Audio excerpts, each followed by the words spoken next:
আসসালামু আলাইকুম ওয়া রাহমাতুল্লাহ।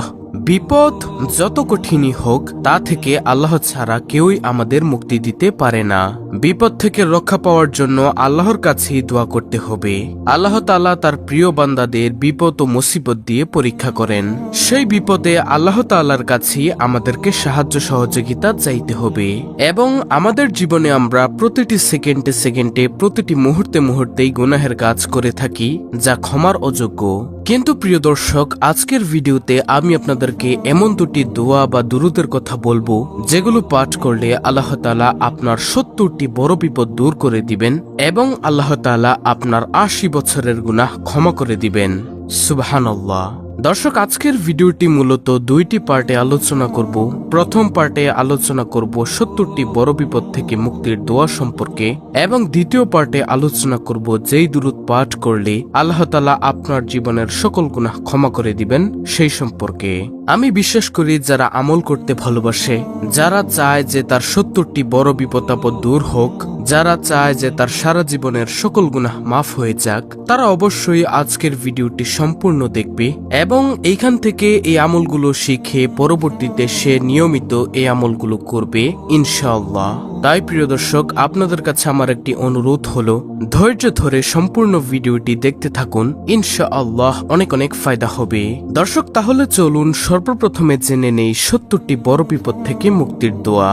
আর সেই দোয়াটি হলো লা হাওলা ওয়ালা কুওয়াতা ইল্লা বিল্লাহি ওয়া আলা মালজাআ ওয়া আলা মানজাআ মিনাল্লাহি ইল্লাহ ইলাইহি। আমি আবার বলছি, ভালো করে শুনুন। লা হাওলা ওয়ালা কুওয়াতা ইল্লা বিল্লাহি ওয়া আলা মালজাআ ওয়া আলা মানজাআ মিনাল্লাহি ইল্লাহ ইলাইহি। এই দোয়াটির অর্থ হলো আল্লাহর সাহায্য ছাড়া গুনাহ থেকে বিরত থাকা এবং নেক আমলে মশগুল হওয়ার কোনো শক্তি নেই। আল্লাহর আশ্রয় ছাড়া আর কোথাও যাওয়ার কোনো জায়গা নেই। আল্লাহর দিকেই ফিরে যেতে হবে। হযরত আবু নাঈম ও ইবনে আবি শায়বা রাহমাতুল্লাহি হতে বর্ণিত আছে, তারা বলেন, যে ব্যক্তি এই দোয়াটি একবার পাঠ করবে, ১০০বার নয় মাত্র একবার পাঠ করবে, আল্লাহ তাআলা তার ৭০টি বড় বিপদ দূর করে দিবেন। আর সর্বনিম্ন বিপদ হলো দারিদ্রতা, আর অন্যান্য বিপদগুলো এর চেয়েও অনেক বড় বড়। সুবহানাল্লাহ। যে ব্যক্তি এই দোয়ার আমল করবে, আল্লাহ তাআলা তার এসব বিপদ আপদ দূর করে দিবেন। সুবহানাল্লাহ। ইসলামে বিপদ আপদে ধৈর্য ধারণের গুরুত্ব অপরিসীম। পবিত্র কোরআন ও হাদিসে ধৈর্যশীলদের জন্য বিশেষ পুরস্কারের ঘোষণা করা হয়েছে। যখন কোনো বিপদ আসে তখন মুমিন ব্যক্তি ভেঙে না পড়ে আল্লাহর দিকে ফিরে যায় এবং তার উপর ভরসা রাখে, কারণ বিপদ আপদ মুমিনের জন্য পরীক্ষার অংশ এবং এতে তার গুনাহ মাফ হয়, সেই সাথে আল্লাহর পক্ষ থেকে পুরস্কারও লাভ হয়। তাই প্রিয় দর্শক, বিপদ আপদে আমাদের ধৈর্য ধারণ করতে হবে এবং আল্লাহ তাআলার নিকট সাহায্য চাইতে হবে, দোয়া করতে হবে। দর্শক, সর্বপ্রথম দোয়াটি আমি আবারও বলছি, আপনারা স্ক্রিনশট নিয়ে নিন। দোয়াটি হলো লা হাওলা ওয়ালা কুওয়াতা ইল্লা বিল্লাহি ওয়া আলা মালজাআ ওয়া আলা মানজাআ মিনাল্লাহি ইল্লাহ ইলাইহি। অর্থ হলো আল্লাহর সাহায্য ছাড়া গুনাহ থেকে বিরত থাকা এবং নেক আমলে মশগুল হওয়ার কোনো শক্তি নেই। আল্লাহর আশ্রয় ছাড়া আর কোথাও যাওয়ার জায়গা নেই। আল্লাহর দিকেই ফিরে যেতে হবে। সুবহানাল্লাহ। তো এটি হলো প্রথম নম্বর আমল। তারপরে দ্বিতীয় নম্বরে যেই দুরূদের কথা বলবো, যেই দুরূদটি পাঠ করলে আপনার ৮০ বছরের গুনাহ ক্ষমা হয়ে যাবে, যেটি হাদিস দ্বারা প্রমাণিত, সেই দুরূদটি হলো আল্লাহুম্মা সাল্লি আলা মুহাম্মাদিন নবী ইল উম্মি ওয়া আলা আলিহি ওয়া সাল্লিম তাসলিমা। দর্শক, আমি আবার বলছি দুরূদটি, আল্লাহুম্মা সাল্লি আলা মুহাম্মাদিন নবী ইল উম্মি ওয়া আলা আলিহি ওয়া সাল্লিম তাসলিমা। এর অর্থ হলো, হে আল্লাহ, উম্মি নবী মুহাম্মদ রাসূলুল্লাহ সাল্লাল্লাহু আলাইহি সাল্লামের উপর এবং তার বংশধরের উপর শান্তি ও নিরাপত্তা বর্ষণ করুন। এই বাক্যটি মুসলিমরা সাধারণত নবী মুহাম্মদ সাল্লাল্লাহু আলাইহি সাল্লামের প্রতি সম্মান ও ভালোবাসা প্রদর্শনের জন্য পাঠ করে থাকে।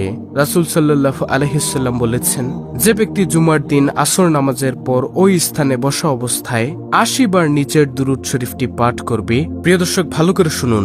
রাসূল সাল্লাল্লাহু আলাইহি সাল্লাম বলেছেন, যে ব্যক্তি জুমার দিন আসর নামাজের পর ওই স্থানে বসা অবস্থায় ৮০ বার নিচের দুরূদ শরীফটি পাঠ করবে, তার ৮০ বছরের গুনাহ মাফ হবে এবং ৮০ বছরের নফল ইবাদতের সওয়াব তার আমলনামায় লেখা হবে। এছাড়া হযরত আবু হুরায়রা রাদিয়াল্লাহু তাআলা আনহু বলেন, রাসূলুল্লাহ সাল্লাল্লাহু আলাইহি ওয়াসাল্লাম বলেছেন, জুমার দিনে এমন একটি সময় আছে, সেই সময় যদি কেউ নামাজ আদায়রত অবস্থায় থাকে এবং আল্লাহর কাছে কিছু চায়, আল্লাহ অবশ্যই তার সেই চাহিদা বা দোয়া কবুল করবেন। এবং এরপর রাসূলুল্লাহ সাল্লাল্লাহু আলাইহি ওয়াসাল্লাম হাত দিয়ে ইশারা করে সময়টির সংক্ষিপ্ততার ইঙ্গিত দেন। বুখারী শরীফের হাদিস, হাদিস নম্বর 6400। অন্য বর্ণনা থেকে জানা যায় সেই সময়টি আসরের পর।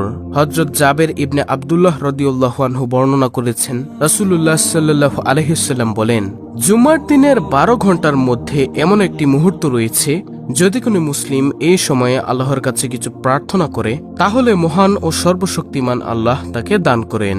এই মুহূর্তটি তোমরা আসরের শেষ সময়ে অনুসন্ধান করো। আবু দাউদ শরীফের হাদিস, হাদিস নম্বর 1048। দর্শক, আমি সেই ছোট্ট দুরূদটি আবার বলছি, ভালো করে শুনুন।